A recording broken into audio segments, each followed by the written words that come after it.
What happens when an undercover CEO steps into his own library, only to find it drowning in mismanagement and neglect? Welcome back, brilliant viewers.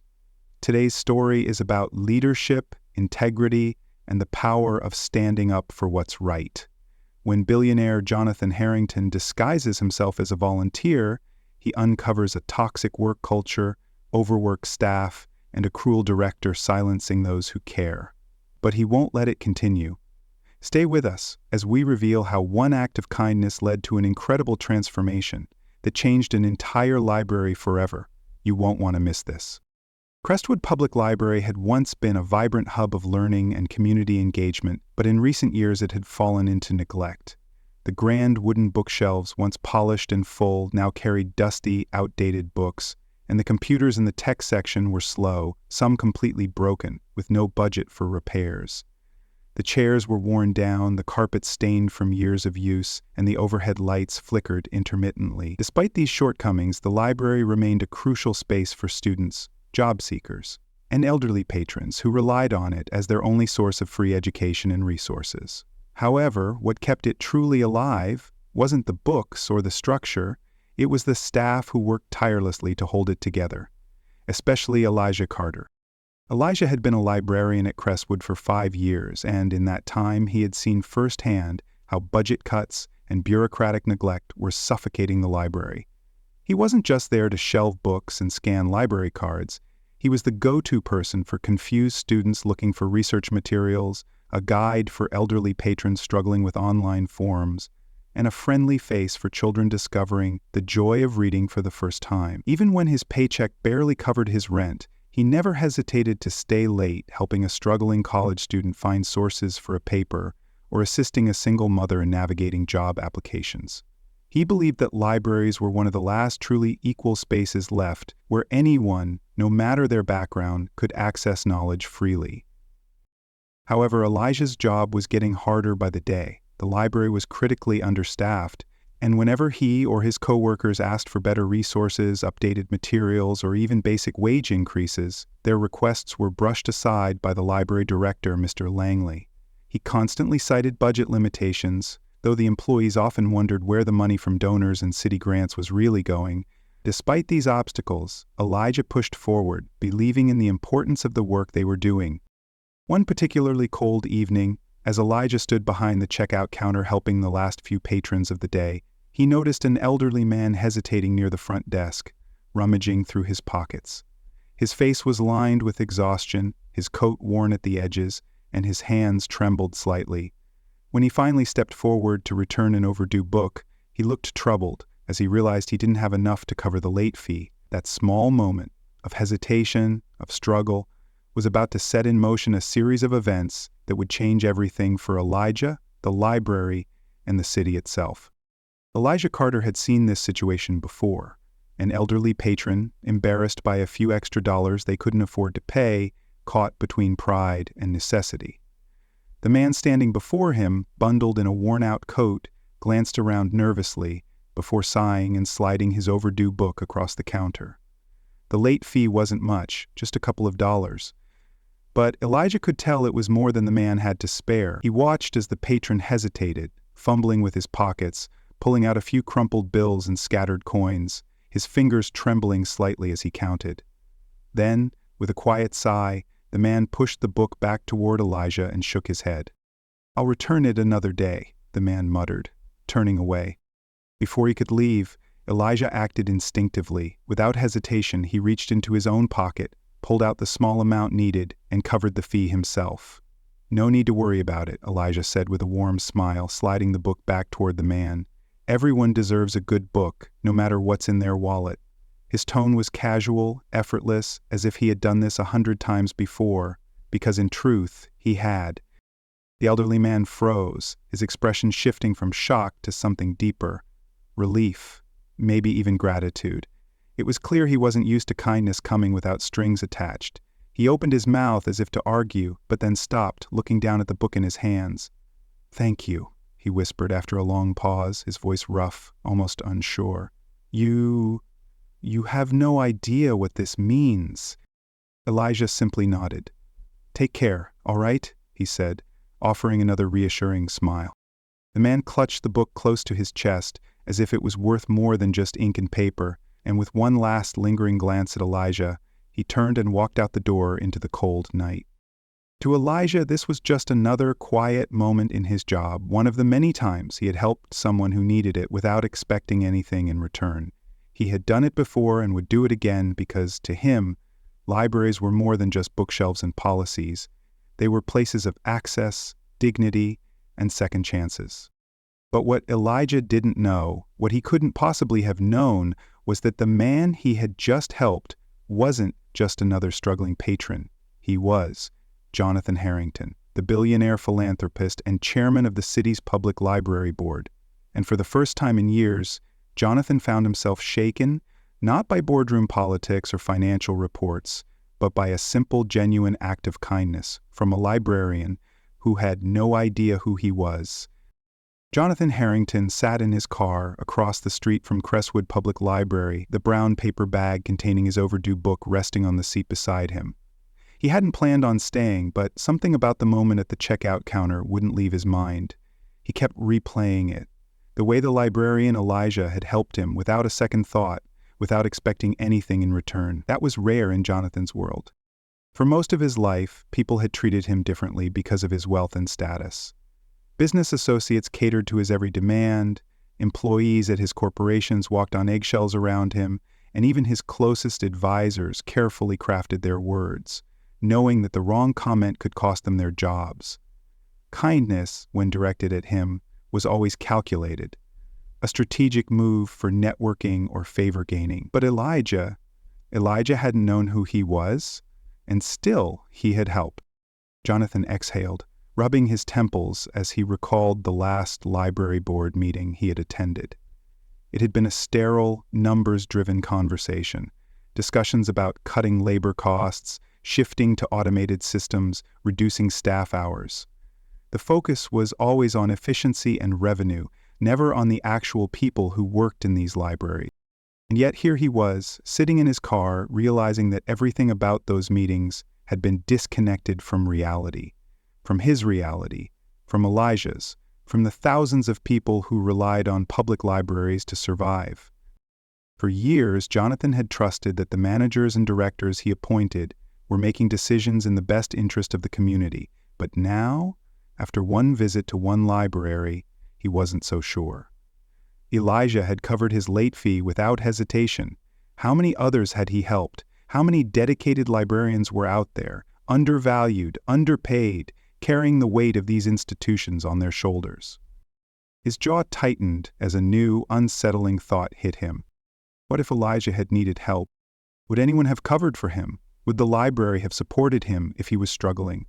Or would he, like so many others, have been cast aside in favor of efficiency and cost reduction? Jonathan suddenly felt ashamed. He had donated millions to literacy programs, built reading centers across the country, but had he ever truly understood what happened inside these libraries? No more sitting in boardrooms making decisions from a distance, he decided. He needed to see the truth firsthand. His mind made up, Jonathan reached for his phone and sent a message to his assistant.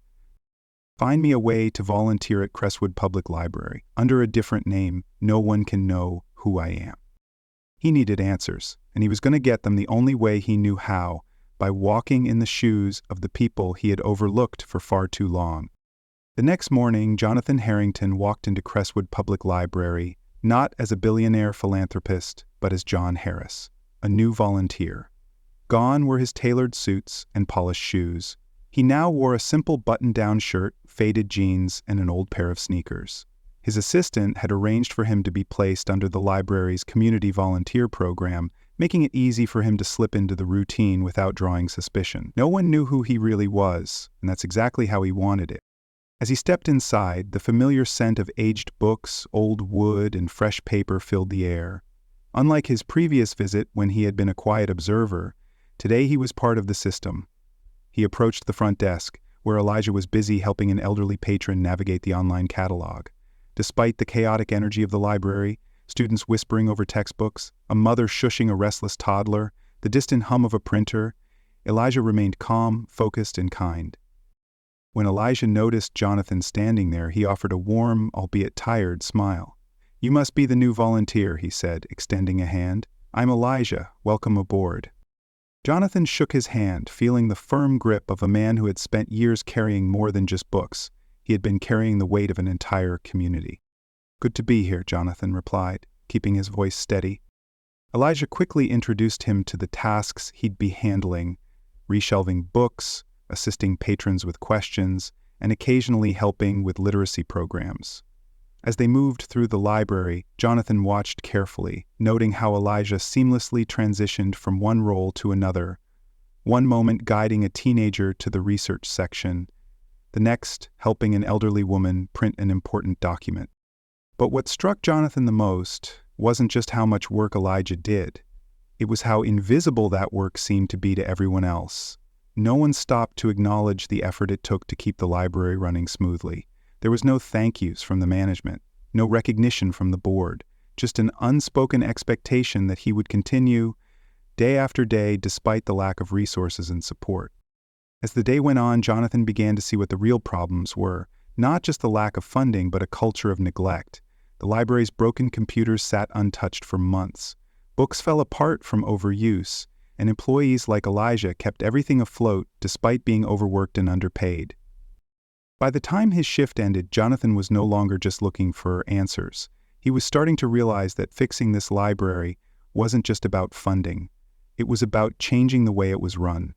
Jonathan had expected to see financial struggles and overworked employees, but he hadn't anticipated just how deep the dysfunction ran. After just a few days as a volunteer, it became painfully clear that Crestwood Public Library's biggest problem wasn't just budget cuts, it was its leadership. And at the heart of it all was Mr. Langley, the library's director. Langley was the type of manager who enjoyed authority but avoided responsibility. He spent most of his time locked in his office, emerging only to criticize and micromanage. He had no interest in the library as a place of learning, only in maintaining his own control.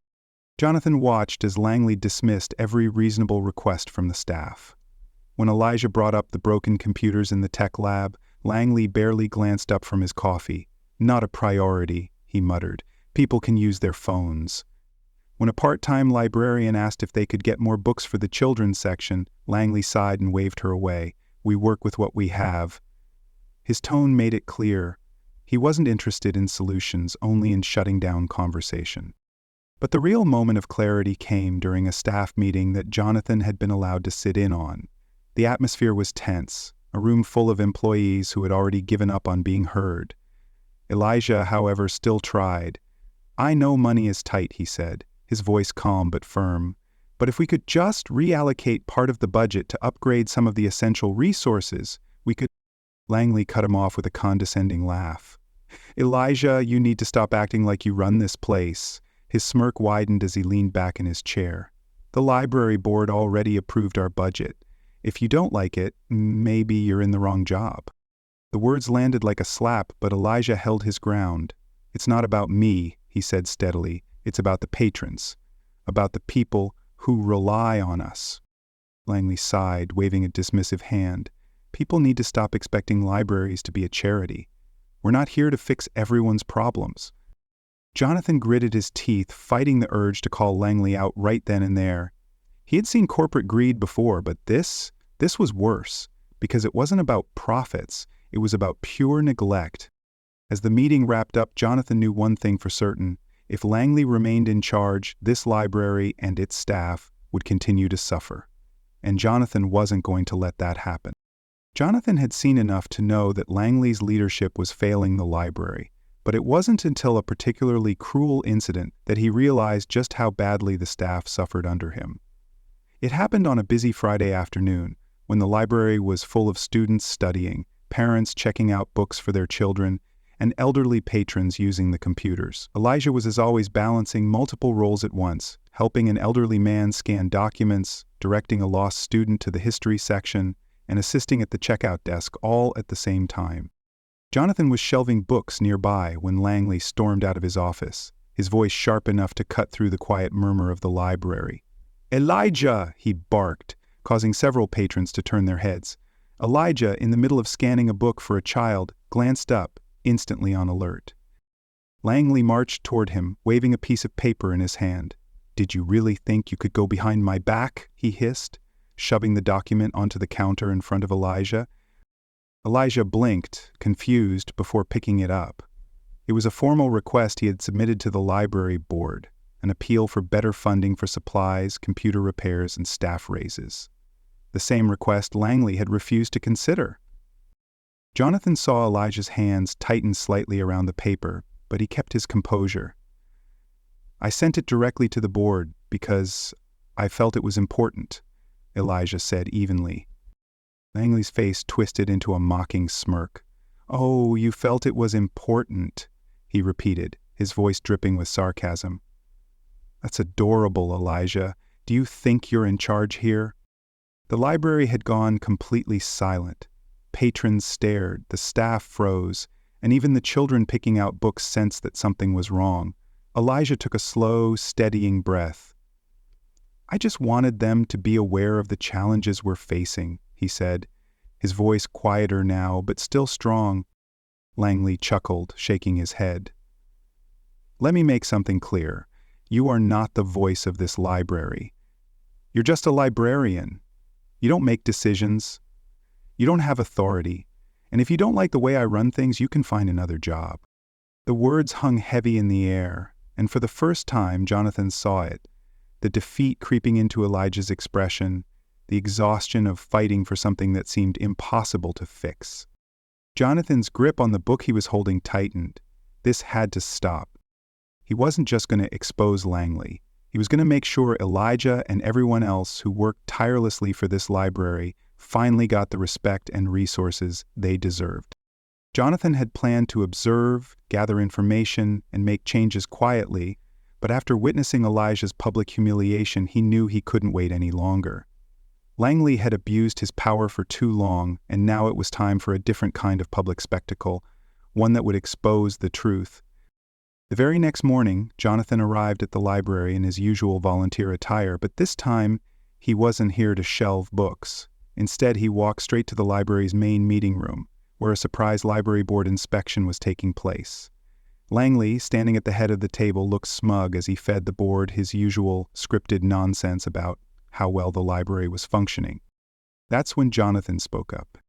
"I'd like to correct that statement," he said, his voice calm but commanding. Langley turned, clearly annoyed at the interruption, until he saw Jonathan reach into his pocket and place a business card onto the table. The room fell silent as the embossed letters caught the light. "Jonathan Harrington, chairman of the Public Library Board." Gasps rippled through the room. Langley's face was drained of color. Elijah, standing at the back of the room, looked stunned. Jonathan folded his arms. "For the past 2 weeks, I've been working undercover as a volunteer in this library," he announced. His voice carried authority now, the voice of a man who had seen the truth firsthand. "And what I've found is unacceptable." He turned to the board. "This library is falling apart, not just because of lack of funding, but because of a culture of neglect and toxic leadership. I've watched dedicated employees work tirelessly without support, while Mr. Langley ignored their requests and silenced their concerns." Langley opened his mouth to defend himself, but Jonathan cut him off with a sharp look. "And yesterday, he publicly humiliated one of the best employees in this institution for daring to care about this library." The board members whispered among themselves, glancing between Jonathan and Langley. Jonathan straightened. Effective immediately, Mr. Langley is removed from his position. Langley stammered, searching for words, but the damage was done. He had been exposed, and there was no salvaging his reputation. Jonathan turned toward Elijah, meeting his eyes.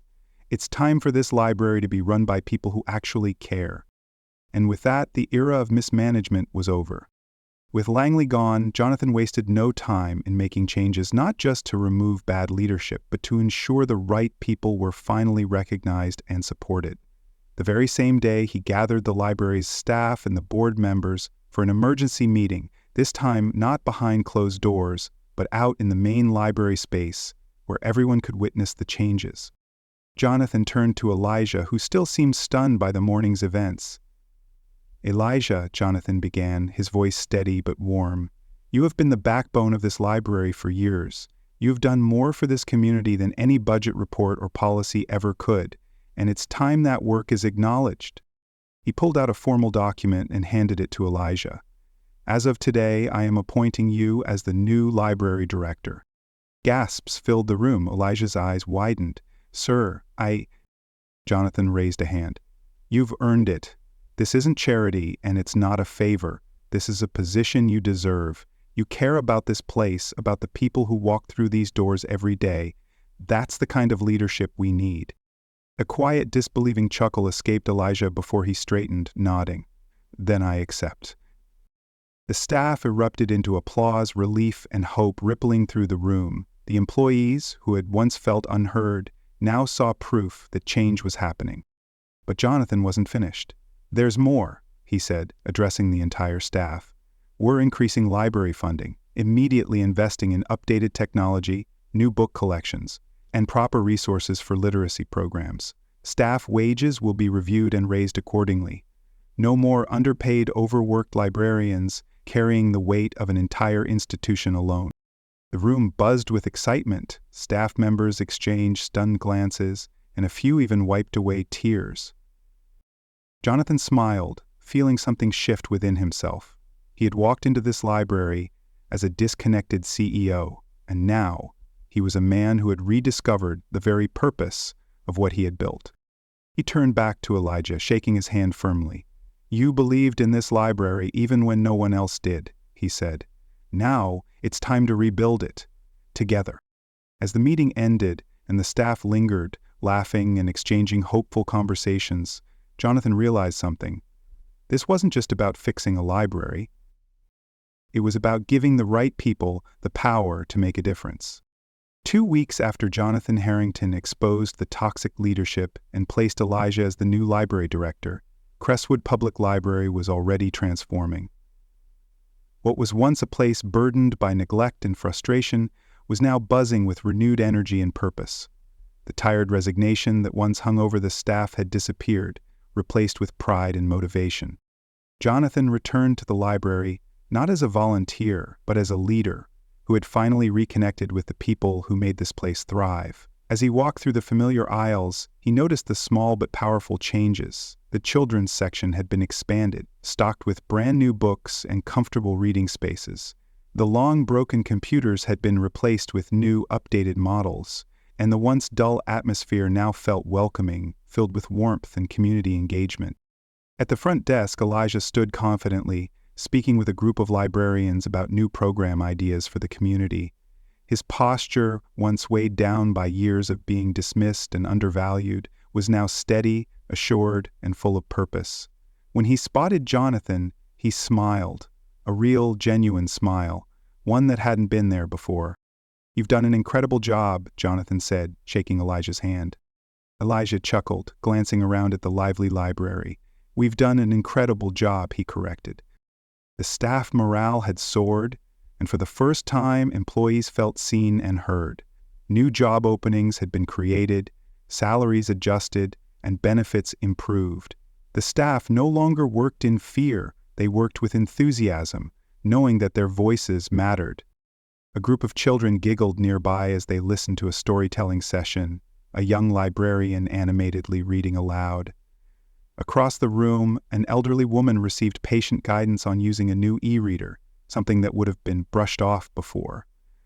The library wasn't just a place for books anymore, it was a true community hub. Jonathan turned to Elijah, hands in his pockets. This is what a library should be. Elijah nodded. And it'll stay that way.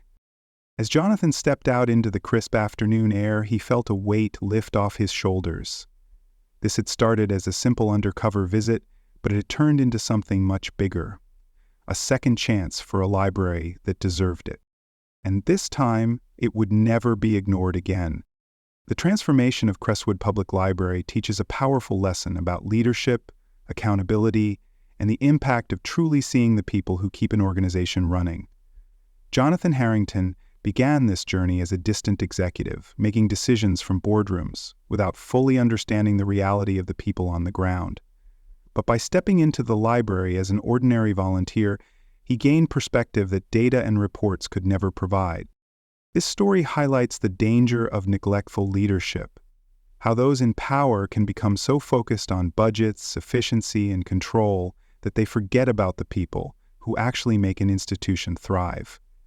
Mr. Langley's toxic leadership nearly crushed the spirit of his employees, proving that a bad manager can do more damage than a lack of funding.